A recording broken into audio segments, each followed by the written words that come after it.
करीब 37 साल पुरानी है। 3 जून 1988 के दिन दोपहर के समय राजस्थान की बूंदी जिले के डाबलाना पुलिस थाने का हर कोई पुलिसकर्मी सन्न रह गया था। थाने के गेट पर आकर एक शख्स जोर जोर से चिल्लाने लगा कि मैंने अभी अभी 6 हत्याएं की है और सभी को तलवार से काट दिया है। वो शख्स पुलिसकर्मियों के सामने गेट पर खड़ा होकर बार बार यही बात दोहरा रहा था। उसके हाथ में तलवार थी जिसे वो बार बार लहरा रहा था। तलवार से खून भी टपक रहा था और उसकी कमीज और धोती भी खून से सने हुए थे। पुलिसकर्मियों के दिमाग में एक ही बात आ रही थी कि आखिर ये शख्स कौन है। क्या वो जो कह रहा है वो सच है? इसने किन 6 लोगों की हत्याएं की है? तत्कालीन सहायक उप निरीक्षक दुर्गा शंकर सहित कुछ अन्य पुलिसकर्मियों ने उस शख्स को बातचीत करके काबू करने का प्रयास किया। इसके बाद वो समझाने पर मान गया और तलवार नीचे रख दी। पुलिस ने तत्काल तलवार जब्त कर ली। इसके बाद पुलिसकर्मी उसे अंदर लेकर आए। उस शख्स के भी हाथ और उंगलियों पर कई जगह चोट के जख्म थे। पुलिस उससे पूछताछ शुरू कर पाती इससे पहले थाने में सूचना आ गई कि पास के ही गांव में एक महिला कजोड़बाई सहित उसके 5 छोटे छोटे बच्चों को दौड़ा दौड़ा कर तलवार से काट दिया गया है और सभी के सब वहां पड़े हुए हैं। इसके बाद दुर्गा शंकर समझ गए थे कि जो शख्स इनकी हिरासत में था उसी ने ये हत्याएं की है।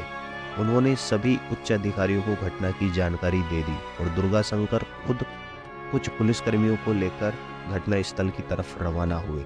साथ ही उन्होंने कुछ पुलिसकर्मियों को उस शख्स को लेकर हॉस्पिटल रवाना किया ताकि उसका मेडिकल हो सके। पुलिस टीम जब मौके पर पहुंची तो एक घर के बाहर महिला का धड़ पड़ा था, सिर गायब था, धड़ में से खून बाहर आ रहा था। पूछताछ में आस पड़ोस के लोगों ने बताया कि मरने वाली महिला कजोड़बाई थी। आसपास में 5 और शव पड़े थे। ये सब कजोड़बाई के 3 बेटों नंदकंवर, नाथू सिंह, राज बहादुर और उसकी 2 बेटियां हंसाबाई और मनराजबाई के थे। सभी की तलवार से वार करके हत्या कर दी गई थी। इस हत्याकांड ने पुलिसकर्मियों को भी झकझोर करके रख दिया था।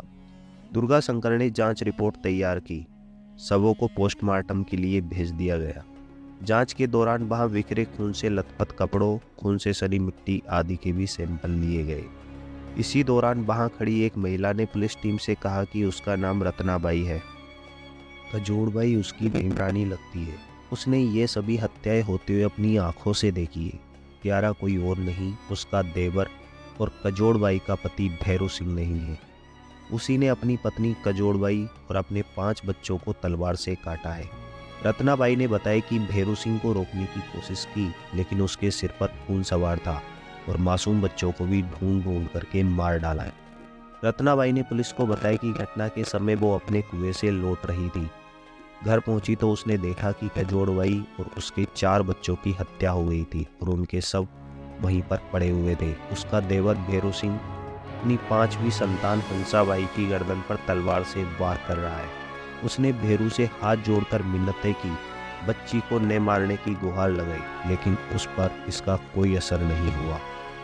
भैरू सिंह ने तलवार से हंसाबाई पर ताबड़तोड़ वार किए। हत्या करने के बाद तलवार लहराते हुए वे वहां से चला गया।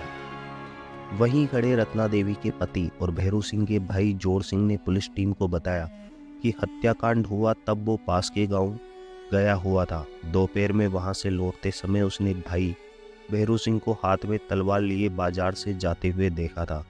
यही बात जोर सिंह के बेटे भंवर सिंह ने भी पुलिस को बताई। अब तक की पड़ताल में साफ हो गया था कि थाने में तलवार लहराते हुए पहुंचा हुआ शख्स कोई और नहीं बल्कि भैरू सिंह ही था, जिसने कुछ देर पहले ही अपनी पत्नी कजोड़बाई और 5 बच्चों की बड़ी बेरहमी से हत्या कर दी थी। हालांकि पुलिस टीम के सामने अभी भी कई सवाल बाकी थे।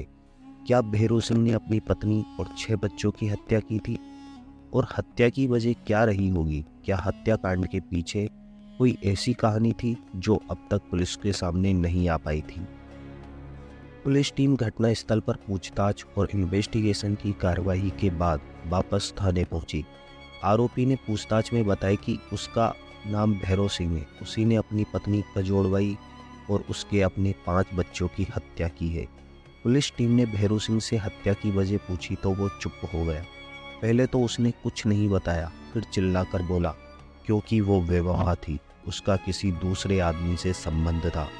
उसने पुलिस को बताया कि इस हत्याकांड में 4 से 5 दिन पहले पंचायत चुनावों के दौरान उसे कुछ लोगों ने इशारों इशारों में बताया था कि उसकी पत्नी का एक लोकल नेता के साथ अफेयर चल रहा है। इस बार वो पंचायत में पंच बनने वाला है।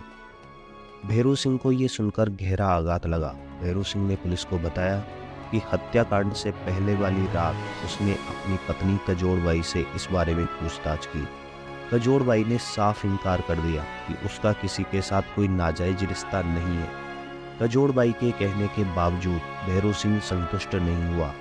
पति पत्नी के बीच रात को कई बार झगड़ा हुआ। आखिरकार कजोड़बाई ने कबूल कर लिया कि फजलपुरा गांव के भोजक गुजर से उसका अफेयर चल रहा है। अपनी पत्नी के मुंह से ये बात सुनते ही भैरू सिंह के पैरों तले जमीन खिसक गई और वो परेशान हो गया। जैसे तैसे उसने रात गुजारी। अगले दिन दोपहर में उसकी पत्नी कजोड़बाई घर की दीवार के पत्थर ठीक कर रही थी। उसी दौरान भैरू सिंह तलवार लेकर आया। तलवार के एक ही वार से कजोड़बाई का सिर धड़ से अलग कर दिया।